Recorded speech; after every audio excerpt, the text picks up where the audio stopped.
SM Store, amanah dalam muamalah. Wad-da'watu ilallah matlabun muhimmun liman aradan najah. Berdakwah, mengajak manusia kepada Allah, ke jalan Allah adalah perkara penting bagi orang yang menginginkan keselamatan dan kesuksesan. Dalilnya surat Al-A'raf 164. Saya sampai jam berapa ngisi di sini? Ustadz Ketua atau siapa panitianya? Saya nggak lihat sampai jam berapa tadi saya. Loh, saya suwe.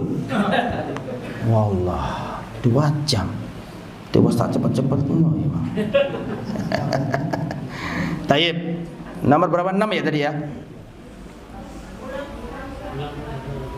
Nomor 6 sekarang. Nah, dakwah mengajak manusia tutur-tutur kebaikan. Ya, untuk orang itu jadi lebih baik mengenal Allah, itu adalah perkara yang penting bagi orang yang menginginkan keselamatan bagi dirinya. Surat apa tadi? Al-A'raf 164. Wa idh qalat ummatun minhum lima ta'iduna qauman Allahu muhlikuhum aw mu'adzibuhum adzaba syadida. Idh qalat, ketika sebuah umat berkata, ketika seseorang di antara mereka berkata, kenapa kamu menasihati kaum yang mana kaum itu akan dibinasakan oleh Allah? Mereka itu orang rusak, wis gak iso dituturi mereka ini. Ya. Kenapa kamu mau menasihati orang-orang yang bejat, yang rusak, yang akan dibinasakan Allah? Qalu, maka para muslihun, para juru dakwah itu mengatakan, ma'dziratan ila rabbikum, untuk sebagai ma'dzir, hujjah di hadapan Allah bahwa ini sudah kami sampaikan. Wala'allahum yattaqun. Jadi begini, kadang-kadang ada yang bertanya, Ustaz, ini mbak saya ini Ustaz, saya punya mbak Yu Ustaz, kehidupannya beda dengan kehidupan kita Ustaz. Kalau malam terus suka dugem, kemudian dia juga sudah cerai sama istrinya, suaminya, anaknya terlantar, dia juga wis kehidupannya rusak, bener-bener rusak. Ini gimana Ustaz ya? Kalau saya nasihati kayaknya gak mungkin Ustaz, dunianya beda sama kita. Apa lihat kita jenggotan, lihat kita cingkras, gak mungkin didengarkan Ustaz. Gimana Ustaz ini menurut antum? Mas, antum itu tidak akan ditanya di hari kiamat nanti, kenapa mbakmu kok tidak ikut kamu? Tapi yang ditanyakan pada hari kiamat adalah, kenapa kok tidak kamu sampaikan kepada mbakmu? Paham maksudnya ya? Jadi kita tuh gak dituntut orang tuh jadi lebih baik, karena itu berkaitan sama hidayah. Hidayah itu hakun lillah, ya kan? Ini pamannya Nabi yang sejak kecil ngerawat Nabi, yang dengarkan Al-Quran langsung dari lisannya kanjeng Nabi Muhammad SAW. Rasulullah kalau membaca Al-Quran paling merdu sedunia. Akhlaknya Nabi paling bagus di muka bumi ini. Tutur bahasanya lembut, ganteng, jalannya bagus, rambutnya bagus, wajahnya bagus. Bahkan Anas bin Malik mengatakan, wallahi tidak pernah aku melihat makhluknya Allah seindah Rasulullah. Para sahabat yang lain juga mengatakan demikian. Anas bin Malik mengatakan, wallahi tidak pernah aku menyentuh telapak tangan yang lebih halus daripada sutra melebihi tangannya Rasulullah. Pokoknya kabeh indah, kabeh api. Dan ono enggak senang sama Nabi. Akhlaknya, perangainya, wajahnya, jalannya, tidurnya, duduk, semuanya baik. Karena khuluquhul Quran. Seluruh akhlaknya Nabi itu Al-Quran. Kalau di dalam Al-Quran ada perintah kebaikan, Rasulullah pasti melakukan. Kalau di dalam Al-Quran ada larangan, pasti Rasulullah berhenti di situ. Semua isinya Al-Quran ya ada pada pribadinya Nabi. Dan itu tahu Abu Thalib itu. Abu Thalib tahu.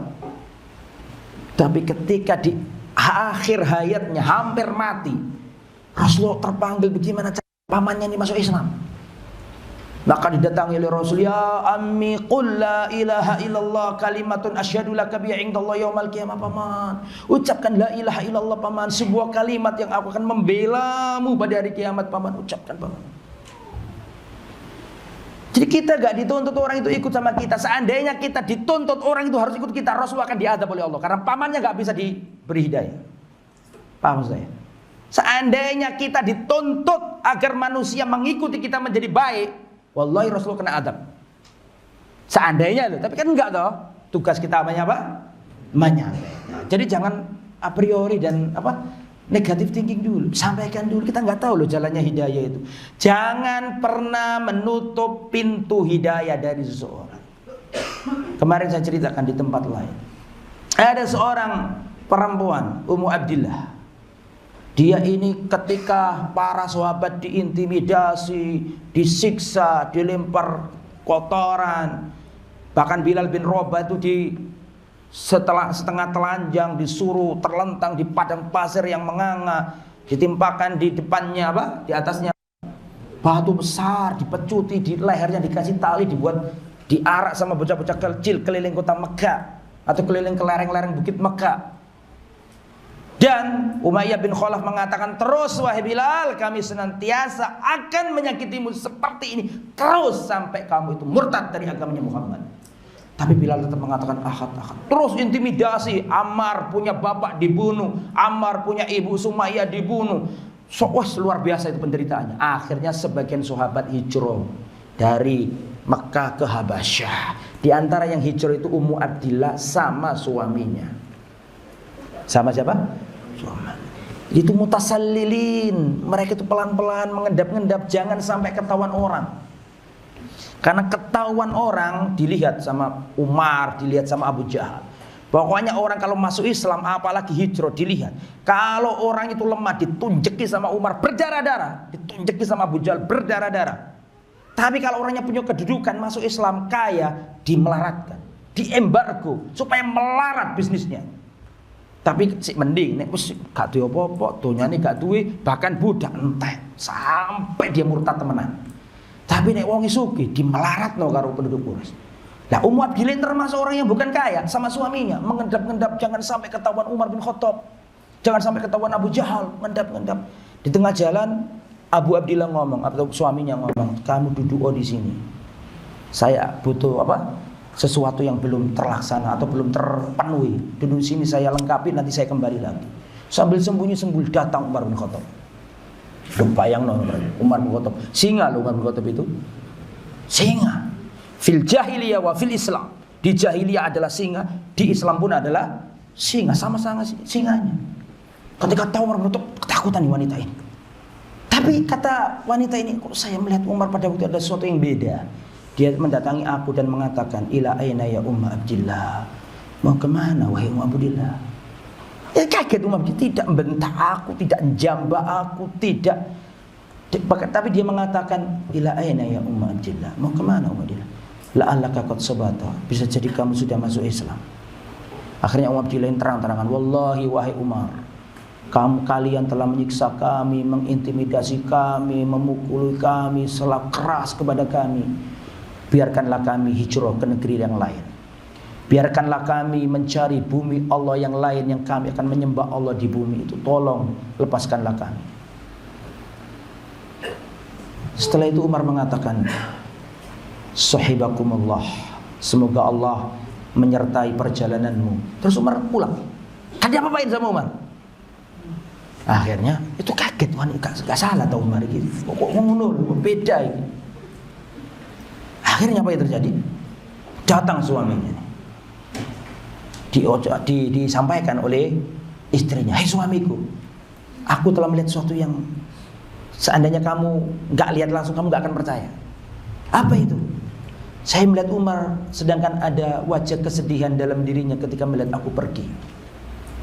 Kayak dia menyayangkan kepergian kita."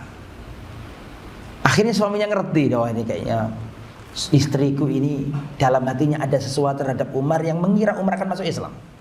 Paham ya? Jadi suaminya itu menebak bahwa di hati istrinya itu ada sesuatu yang istrinya itu pasti mengira sebentar lagi Umar akan masuk Islam. Akhirnya suaminya ngomong, "Arhibti fi Islami Umar bin Khattab?" Apakah engkau menyangka dan berharap Umar akan masuk Islam? Nah, iya. Saking optimisnya siapa tadi? Suaminya. Istrinya. Mendengarkan ucapannya istrinya itu langsung nih laki-laki ini ngomongin, "Wallahi ma dakhalal ma aslama Umar hatta aslama khimaru Khattab." Wallahi hatta aslama khimaru Khattab. Demi Allah Umar bin Khattab tidak akan masuk Islam sampai keledainya Khattab masuk Islam duluan. Kan Umar punya bapak, jenengi bapaknya Umar siapa? Khattab. Saking nggak percaya siapa namanya suaminya itu. Kalau Umar diwara akan mau masuk Islam, sampai-sampai membuat hiperbola. Tidak mungkin Umar masuk Islam itu. Sampai khimarnya Khattab masuk Islam dulu baru dia mungkin masuk Islam. Padahal khimar kan ele kewan balada. Jadi orang Arab itu memperumpamakan balada. Balada itu kedunguan, ketidakpinteran dengan apa? Keledai. Kan ayatnya kan itu kan, kamatalil himari yahmilu asfara. Itu menunjukkan bahwa orang Arab itu kalau membuat perumpamaan kedunguan itu jadi saking nggak percaya ini Islam masuk, Umar itu masuk Islam. Jadi di situlah kita nggak boleh menganggap orang yang rusak, yang bejat, yang engkau itu loh mau dakwah wis wegah. Paham sih? Mau dakwah wegah, sekarang diterima. Lu jangan. Bisa jadi ada perkataan yang kau ucapkan tuh masuk di relung hatinya, yang ketika dia tidur akan menyadari dan dia akan menjadi lebih baik. Makanya jangan menutup pintu hidayah dari orang yang paling bejat di muka bumi. Jangan, karena kita nggak tahu Allah Subhanahu Wa Taala akan beri hidayah kepada siapa aja. Dan itu kalau melalui tangan kita, ada hadisnya luar biasa tuh. Ya, gimana hadisnya? Ya. Seandainya Allah Subhanahu la ayyahdiyallahu bika rajulan ya wahidan gimana tadi hadisnya? La yahdiyallahu bika rajulan wahidan khairun laka min humurin na'am. Seandainya Allah memberi hidayah kepada seseorang melalui tanganmu, khairun laka itu lebih baik untukmu min humurin na'am, daripada kau memiliki unta merah. Dan unta merah pada waktu itu adalah se-afdol, sehebat-hebat, seberharga-berharganya harta benda pada itu. Jadi jangan sampai ada dalam perasaan kita berat ini, ojo.